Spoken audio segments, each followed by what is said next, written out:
लड़की बोली, आज रुक जाओ, अकेली रहती हूं। फूड डिलीवरी बॉय ने सोचा भी नहीं था आगे जो हुआ। दोस्तों, ये सच्ची कहानी है भारत की राजधानी दिल्ली की, जहां एक बारिश की शाम फूड डिलीवरी बॉय अमन अपनी बाइक से आखिरी ऑर्डर लेकर निकल चुका था। अमन की बाइक गीली सड़क पर संभल कर आगे बढ़ रही थी। हेलमेट के भीतर उसकी सांसें थोड़ी भारी थी, लेकिन यह उसके लिए नया नहीं था। वो रोज इसी तरह रात के आखिरी ऑर्डर के साथ घर लौटता था। ऑर्डर एक छोटे से फ्लैट का था, करोल बाग की एक पुरानी कॉलोनी में, जहां इमारतें उम्र से ज्यादा थकी हुई लगती थी। अमन वहां पहुंचकर बाइक एक किनारे खड़ी की और मोबाइल जेब में डाल लिया। सीढ़ियों की ओर बढ़ते हुए उसने ऊपर देखा। तीसरी मंजिल। उसने मन ही मन सोचा कि यह आज का आखिरी चढ़ाव है। तीसरी मंजिल पर पहुंचकर उसने एक पल को सांस ली और दरवाजे की घंटी दबाई।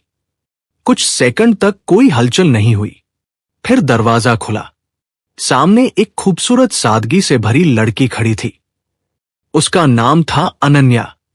उसके चेहरे पर कोई सजावट नहीं थी, नहीं किसी तरह की बनावटी मुस्कान। बाल सादे ढंग से बंधे हुए थे और आंखों में थकान साफ झलक रही थी। वह देखने से थकी हुई, अकेली और भीतर से कहीं टूटी हुई लग रही थी, जैसे बहुत देर से किसी बोझ को अकेले उठाए चल रही हो। अमन ने खाना आगे बढ़ाया। अनन्या ने चुपचाप पैकेट लिया और पैसे निकालकर उसे दे दिए। दोनों के बीच बातचीत बस उतनी ही थी जितनी हर रोज सैकड़ों डिलीवरी में होती है। अमन ने सिर हिलाकर धन्यवाद कहा और मुड़ने ही वाला था कि अनन्या ने बहुत धीमी आवाज में कहा, आज रुक जाओ, अकेली रहती हूं। अमन के कदम वहीं थम गए। उसने पीछे मुड़कर देखा। आवाज में कोई बनावट नहीं थी, न डर दिखाने की कोशिश, न किसी तरह का दबाव।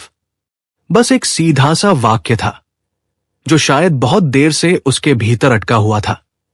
अमन को एक पल के लिए समझ नहीं आया कि क्या कहे। उसने कई तरह के लोग देखे थे, लेकिन यह पल अलग था। उसके मन में कोई गलत ख्याल नहीं आया, न कोई उम्मीद जगी, न कोई स्वार्थ। वो बस वहीं खड़ा रहा, जैसे किसी ने उसकी भागती जिंदगी को एक पल के लिए रोक दिया हो। अनन्या ने शायद उसकी चुप्पी को गलत समझा, इसलिए जल्दी से बोली, अगर आपको दिक्कत हो तो कोई बात नहीं। अमन ने हल्के से सिर हिलाया और कहा, नहीं, कोई दिक्कत नहीं। वो वापस कमरे के भीतर चला आया। कमरा छोटा था, लेकिन भरा हुआ था। किताबें हर तरफ फैली हुई थी। मेज पर खुले नोट्स, कुर्सी पर रखी फाइलें और दीवारों पर चिपके कागज। संविधान के अनुच्छेद, इतिहास की तारीखें, करंट अफेयर्स की हेडलाइंस। ये कोई साधारण कमरा नहीं था। ये उस संघर्ष का गवाह था जो रोज यहां लड़ा जाता था। अनन्या ने प्लेट निकाली और खाना परोसने लगी। अमन कुर्सी पर बैठ गया। कुछ देर तक दोनों चुप रहे। बाहर बारिश की आवाज धीमी पड़ चुकी थी। खिड़की से आती ठंडी हवा कमरे में फैल रही थी। आप रोज यही काम करते हो? अनन्या ने चुप्पी तोड़ी। हां, अमन ने साधारण लहजे में कहा, दिन भर। थक जाते होगे, आदत हो गई है। अनन्या हल्का सा मुस्कुराई। वो मुस्कान ज्यादा देर नहीं टिकी, लेकिन उसमें एक सच्चाई थी। थोड़ी देर बाद उसने पूछा, आपको बुरा तो नहीं लगा? रुकने के लिए कहा तो नहीं, अमन ने सीधे जवाब दिया और हेलमेट उतारा। अनन्या ने खाना खाते हुए धीरे धीरे बात करनी शुरू की। उसने बताया कि वह यहां किराए के कमरे में अकेली रहती है। गांव से आई है। मां बाप ने किसी तरह पैसे जोड़कर उसे दिल्ली भेजा है। वो यूपीएससी की तैयारी कर रही है। 2 बार परीक्षा दे चुकी है और दोनों बार असफल रही है। उसकी आवाज में कोई रोना नहीं था, लेकिन हर शब्द में थकान थी, जैसे हार अब उसके लिए कोई नई बात नहीं रही। अमन ने ध्यान से सुना। उसने बीच में कोई सवाल नहीं किया, बस सुनता रहा। तीसरी बार की तैयारी कर रही हूं, अनन्या ने कहा, लेकिन डर लगता है। डर तो लगता ही है, अमन ने कहा, लेकिन कोशिश करना भी जरूरी है। अनन्या ने उसकी तरफ देखा। शायद पहली बार किसी ने उसे बिना समझाए, बिना सलाह दिए, बस साधारण बात कही थी। अमन ने अपनी कहानी बताई। छोटे शहर से दिल्ली आना, काम ढूंढना, फूड डिलीवरी की नौकरी, रोज की भागदौड़, महीने के अंत की चिंता। उसने ये नहीं कहा कि उसकी जिंदगी बहुत मुश्किल है। उसने बस उतना ही बताया जितना सच था। उस रात कोई वादा नहीं हुआ, कोई बड़ा सपना साझा नहीं किया गया। बस दो लोग थे जो अपनी अपनी जिंदगी की थकान थोड़ी देर के लिए एक दूसरे के सामने रख रहे थे। काफी देर बाद अमन उठा। उसने समय देखा, उसे जाना था। अनन्या ने दरवाजे तक छोड़ते हुए कहा, आज अच्छा लगा। अमन ने सिर हिलाया और चला गया। अगले दिन से सब कुछ वैसा ही नहीं रहा। अमन जब भी करोल बाग की तरफ डिलीवरी करता, अनन्या के कमरे के बाहर रुक जाता। कभी सिर्फ हाल पूछने के लिए, कभी 2 मिनट की चाय के लिए। बातचीत धीरे धीरे बढ़ने लगी। अनन्या उसे अपनी पढ़ाई के बारे में बताती, अमन उसे अपनी रोज की परेशानियों के बारे में। दिन बीतते गए। अनन्या तीसरी बार परीक्षा देती है। परिणाम आता है। वो फिर असफल रहती है। उस दिन वह देर तक कमरे से बाहर नहीं निकलती। फोन बंद रहता है। अमन कई बार कॉल करता है, लेकिन कोई जवाब नहीं आता। शाम को वो खुद वहां पहुंच जाता है। दरवाजा खुलता है। अनन्या की आंखें सूजी हुई है। वो कुछ नहीं कहती, बस बैठ जाती है। कोई बात नहीं, अमन कहता है। बहुत बात है, अनन्या टूटती हुई आवाज में कहती है। मैं हार गई हूं। अमन कुछ देर चुप रहता है, फिर कहता है, हार तब होती है जब उठना बंद कर दो। अनन्या रोती है, खुलकर, पहली बार किसी के सामने।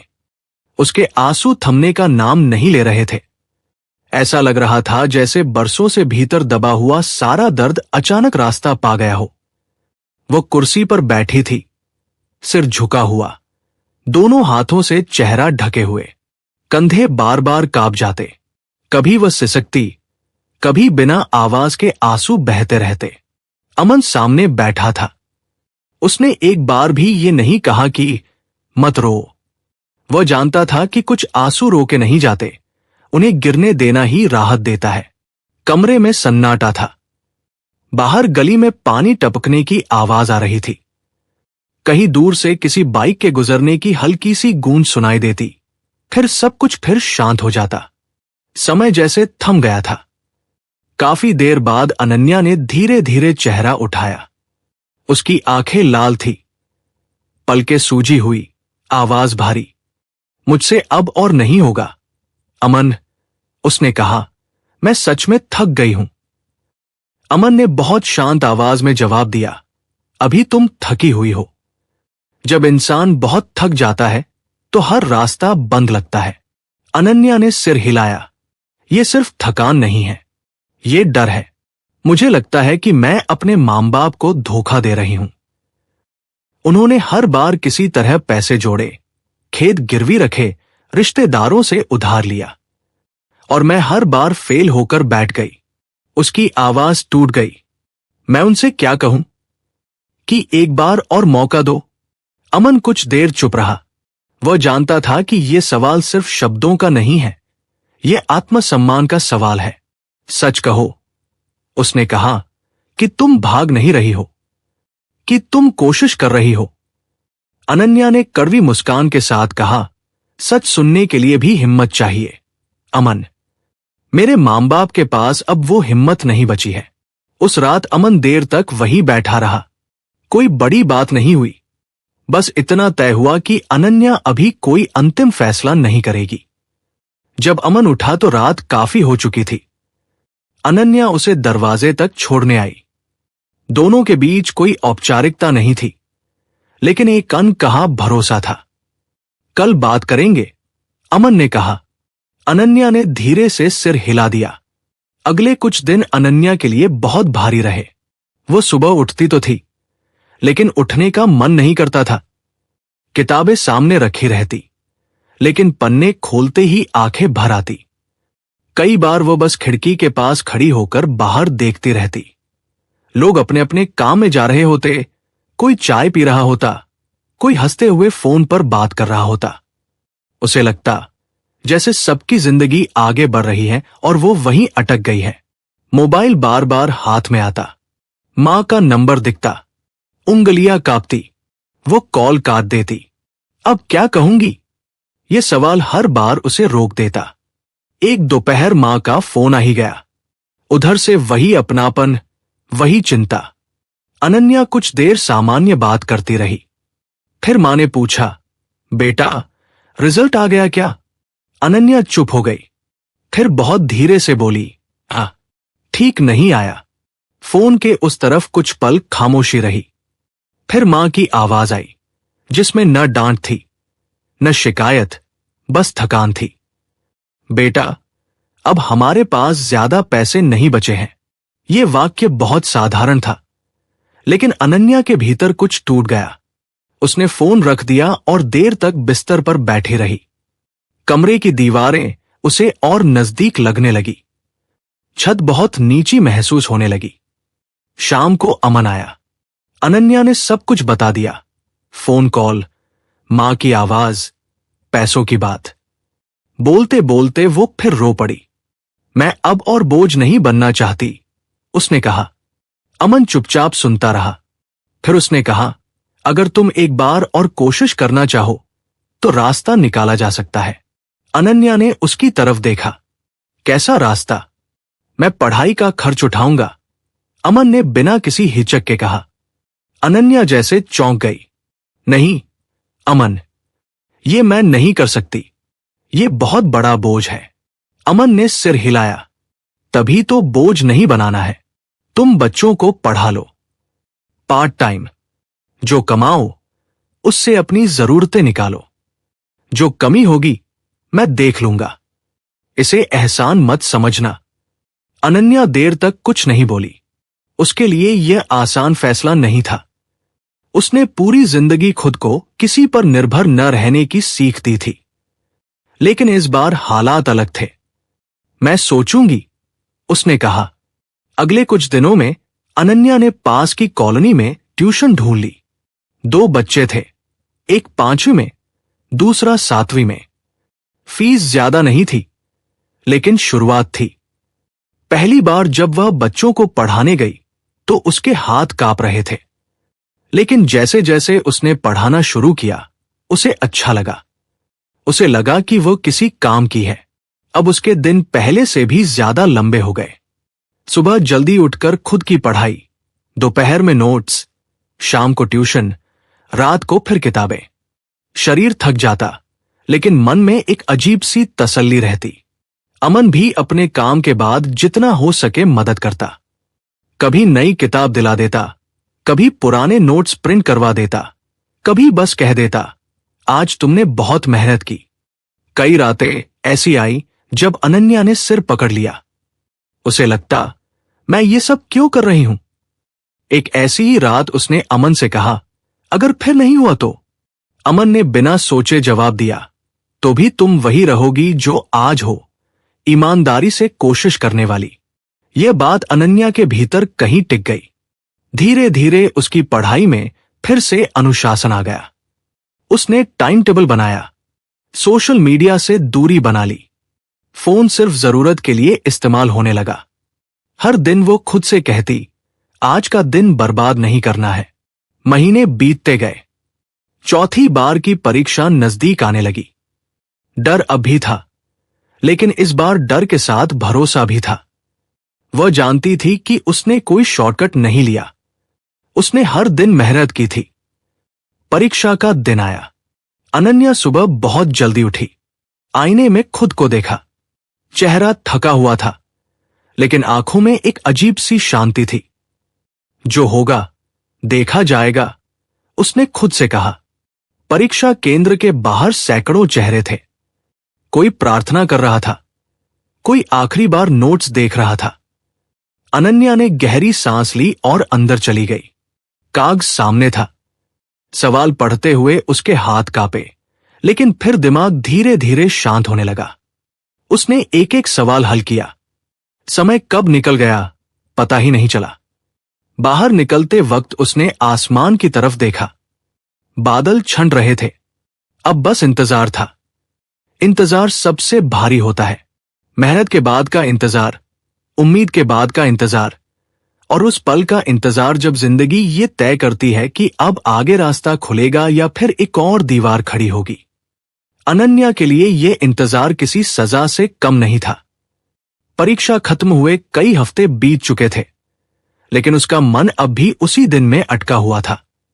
वो सुबह उठती तो सबसे पहले मोबाइल की स्क्रीन देखती, फिर खुद को समझाती कि रिजल्ट अभी नहीं आएगा।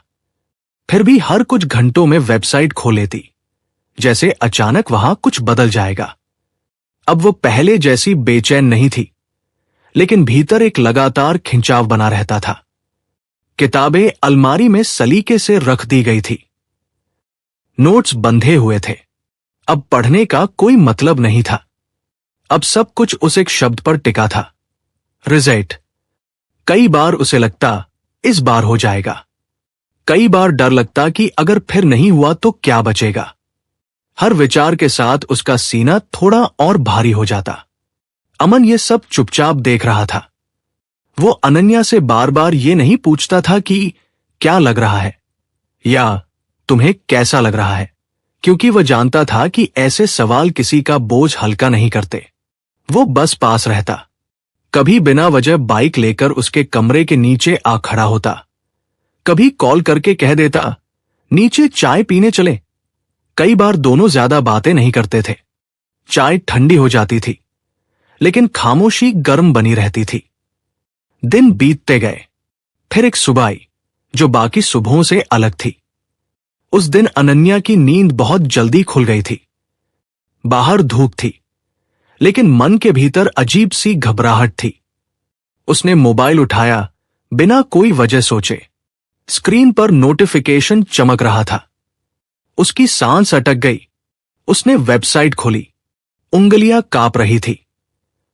रोल नंबर डालते समय उसे लगा जैसे उंगलियां उसकी नहीं हैं। स्क्रीन कुछ सेकंड तक लोड होती रही। वे कुछ सेकंड उसे सालों जैसे लगे। फिर नामों की सूची सामने आई। अनन्या की नजर तेजी से ऊपर से नीचे गई, फिर अचानक रुक गई। वहां उसका नाम था। पहले तो उसे समझ ही नहीं आया कि वह क्या देख रही है। उसने आंखें मली। स्क्रीन को फिर से देखा। नाम वही था, उसी स्पेलिंग के साथ, उसी रोल नंबर के साथ। उसके मुंह से कोई आवाज नहीं निकली। उसकी आंखों से आंसू बहने लगे। वो कुर्सी से उठी, फिर बैठ गई। उसके हाथ कांप रहे थे। वो हंसना चाहती थी, लेकिन रो पड़ी। ये रोना हार का नहीं था। ये रोना उस बोझ के उतरने का था जो बरसों से उसके सीने पर रखा था। उसका पहला फोन अमन को गया। अमन, उसकी आवाज टूट रही थी। हां, हो गया। मैं पास हो गई। फोन के उस तरफ कुछ सेकंड खामोशी रही। फिर अमन की सांस छोड़ने की आवाज आई, जैसे उसने बहुत देर से रोकी हुई सांस छोड़ी हो। मुझे पता था, उसने कहा। अनन्या फोन हाथ में पकड़े पकड़े जमीन पर बैठ गई। उसने दीवार से पीठ टिका ली। पहली बार उसे लगा कि उसने अपने मां बाप का सिर ऊंचा कर दिया है। उसने तुरंत गांव फोन किया। मां की आवाज सुनते ही वो फिर रो पड़ी। इस बार मां भी रो रही थी। पिता ने फोन लिया और बस इतना कहा, हमें तुम पर गर्व है। उस दिन समय जैसे उड़ गया। फोन कॉल्स, मैसेज, बधाइयां, सब कुछ एक साथ आने लगा। लेकिन इस शोर के बीच अनन्या को सबसे ज्यादा सुकून उसे कॉल से मिला था, जो अमन के साथ हुई थी। वह जानती थी कि इस सफर में अगर कोई बिना शर्त उसके साथ खड़ा रहा है तो वो अमन है। कुछ ही समय में जिंदगी ने तेज रफ्तार पकड़ ली। ट्रेनिंग का लेटर आया। नई जगह, नए लोग, नया माहौल। अनन्या वही थी, लेकिन अब लोग उसे एक नए नाम से बुलाने लगे थे, अफसर। उसके नाम के आगे अब एक पहचान जुड़ गई थी। ट्रेनिंग के पहले दिन उसने अपने कमरे में अकेले बैठकर बहुत देर तक सोचा। उसे वही किराए का कमरा याद आया, वही रातें, वही डर। उसने खुद से कहा कि वह इस सब को कभी नहीं भूलेगी। ट्रेनिंग के दिन आसान नहीं थे। नियम, अनुशासन, लंबी क्लासेस, फिजिकल ट्रेनिंग, सब कुछ नया था। लेकिन इस बार अनन्या के भीतर एक अलग आत्मविश्वास था। उसे पता था कि वह यहां तक यूं ही नहीं पहुंची है। हर दिन के अंत में वो थक जाती, लेकिन एक अजीब सी संतुष्टि रहती। अमन से बातें कम हो गई थी, लेकिन रिश्ता कम नहीं हुआ था। कभी देर रात कॉल, कभी बस एक मैसेज, खाना खाया, इतना ही काफी होता था। ट्रेनिंग पूरी हुई, पोस्टिंग मिली। पहली बार जब अनन्या ने वर्दी पहनी तो उसने आईने में खुद को देर तक देखा। वो वही लड़की थी जो कभी टूटकर रोया करती थी। फर्क सिर्फ इतना था कि अब उसकी आंखों में डर से ज्यादा शांति थी। उसी दिन उसने मन ही मन फैसला कर लिया था। एक शाम जब वह कुछ दिनों के लिए दिल्ली आई हुई थी, उसने अमन से मिलने को कहा। दोनों उसी चाय की दुकान पर बैठे जहां कभी वो बिना किसी पहचान के बैठा करती थी। चाय आई, भाप उठी, लेकिन अनन्या की आंखें अमन के चेहरे पर टिकी थी। अब हम शादी कर लेते हैं, उसने सीधे कहा। अमन एकदम चुप हो गया। उसने कप मेज पर रख दिया। क्या हुआ? अनन्या ने पूछा। अमन ने कुछ पल बाद कहा, तुम अब अफसर हो। अनन्या को समझ नहीं आया। तो? और मैं? अमन की आवाज धीमी हो गई। मैं अब भी वही हूं, फूड डिलीवरी करता हूं। अनन्या का दिल जैसे किसी ने कसकर पकड़ लिया हो। तुम्हें इसमें दिक्कत है? उसने पूछा। मुझे नहीं, अमन ने कहा, दुनिया को होगी। लोग बातें करेंगे। तुम्हारी इमेज, यही वो शब्द था जिसने अनन्या को तोड़ दिया। इमेज।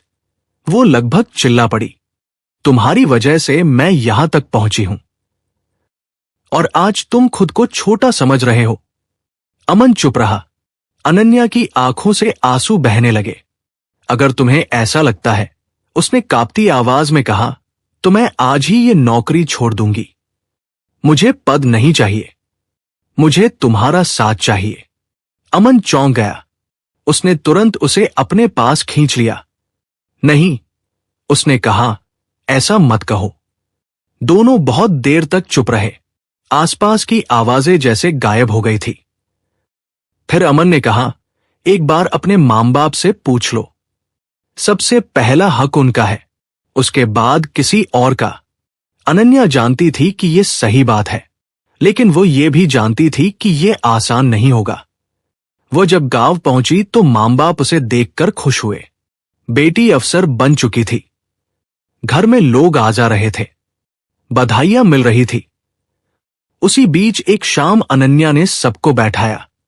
उसने धीरे धीरे पूरी बात बताई, पहली मुलाकात से लेकर आज तक। अमन की मदद, उसका साथ, उसका त्याग। कमरे में सन्नाटा छा गया। मां ने बेटी की आंखों में देखा। पिता ने बहुत देर तक कुछ नहीं कहा। फिर पिता बोले, अगर इस लड़के ने बिना किसी लालच के तुम्हारा साथ दिया है तो वो बड़ा इंसान है। मां ने बेटी का हाथ पकड़ लिया। हमें सच चाहिए था, उसने कहा, और तुमने सच बताया। उस दिन कोई शोर नहीं हुआ, कोई लंबी बहस नहीं हुई, बस एक फैसला हुआ, बेटी की खुशी का। लेकिन कहानी अभी खत्म नहीं हुई थी। अनन्या के मां बाप के फैसले के बाद घर में एक अजीब सी शांति फैल गई थी। वो शांति ऐसी नहीं थी जिसमें सब कुछ रुक जाए, बल्कि ऐसी थी जिसमें बहुत कुछ तय हो चुका होता है। कोई सवाल नहीं बचा था, कोई शर्त नहीं रखी गई थी। सिर्फ बेटी की खुशी को देखा गया था, और उस खुशी के साथ जुड़ा हुआ एक नाम स्वीकार कर लिया गया था।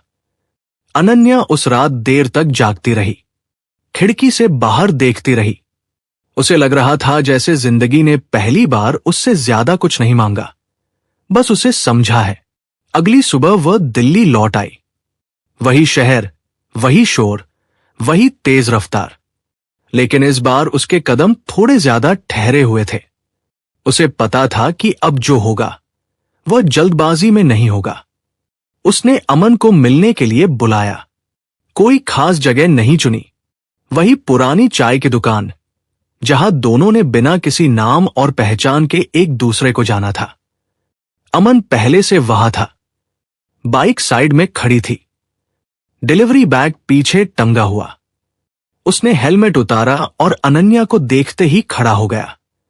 दोनों ने एक दूसरे को देखा, मुस्कुराए, लेकिन कुछ पल तक कुछ कहा नहीं, जैसे शब्दों से पहले मन को बोलने दिया गया हो। मैंने सब बता दिया, अनन्या ने धीरे से कहा। अमन ने सिर हिलाया। मुझे पता है। उन्होंने हाँ कह दी। अनन्या ने आगे कहा। अमन ने राहत की सांस ली, लेकिन उसके चेहरे पर कोई उत्साह नहीं था। वहां एक गंभीरता थी। उसने चाय का कप उठाया, घूंट लिया और फिर बोला, अनन्या, मैं खुश हूं, सच में, लेकिन एक बात है जो मैं साफ रखना चाहता हूं। अनन्या चुपचाप उसकी तरफ देखती रही। मैं तुम्हारे साथ चलना चाहता हूं, अमन ने कहा, लेकिन तुम्हारी परछाई बनकर नहीं। मैं नहीं चाहता कि कल कोई मुझे देखकर यह कहे कि मैं वहां इसलिए पहुंचा क्योंकि तुम अफसर हो। उसने थोड़ा रुककर आगे कहा, यह काम, डिलीवरी का काम, यह मेरी मजबूरी नहीं है, यह मेरा आज है, और मैं अपने आज को झुठलाकर अपना कल नहीं बनाना चाहता। मैं अपने दम पर आगे बढ़ना चाहता हूं, धीरे धीरे, अपने तरीके से। अनन्या ने पहली बार पूरी तरह महसूस किया कि अमन का आत्मसम्मान कितना गहरा है। ये घमंड नहीं था, ये बराबरी की मांग थी। उसने बहुत शांत स्वर में कहा, मैं तुम्हें आगे धकेलना नहीं चाहती और न ही तुम्हें रोकना चाहती हूं। मैं बस तुम्हारे साथ रहना चाहती हूं। यही बात तय हो गई। शादी सादी होगी, जिंदगी सच्ची होगी, और दोनों अपने अपने पैरों पर खड़े रहेंगे। शादी बिना किसी शोर शराबे के हुई। कुछ रिश्तेदार, कुछ करीबी लोग और बहुत सारा अपनापन। न कोई बड़ा मंच, न कोई भारी गहने, न कोई दिखावा। अनन्या ने वही सादा लिबास पहना जिसमें वो हमेशा सहज रहती थी। अमन ने भी वही कपड़े पहने जिनमें वो खुद को पहचानता था। शादी के बाद न कोई लंबी छुट्टी ली गई, न कोई जश्न मनाया गया। दोनों जानते थे कि असली जिंदगी अब शुरू हो रही है। शादी के अगले ही दिन सुबह अमन उसी समय उठा जिस समय वो हमेशा उठता था। उसने नहाया, तैयार हुआ और बाइक की चाबी उठाई। अनन्या ने उसे देखा और हल्के से पूछा, आज भी? अमन मुस्कुराया, हां, आज भी। वह चला गया। अनन्या कुछ देर तक दरवाजे पर खड़ी रही। उसे लगा जैसे इस एक दृश्य में पूरी कहानी छुपी हुई है। दिन बीतने लगे। अनन्या ने अपनी पोस्टिंग ज्वाइन कर ली। नए लोग, नई फाइलें, नए फैसले।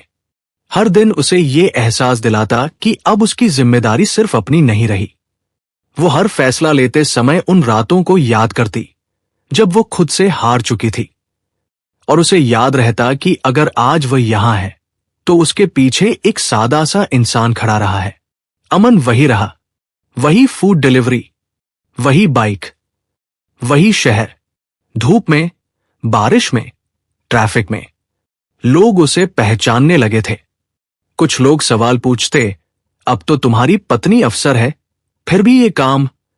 कुछ लोग हंसते, कुछ तंज कसते। अमन हर सवाल सुनता लेकिन जवाब नहीं देता। वह जानता था कि जवाब समय देगा। धीरे धीरे ये बात मीडिया तक पहुंच गई।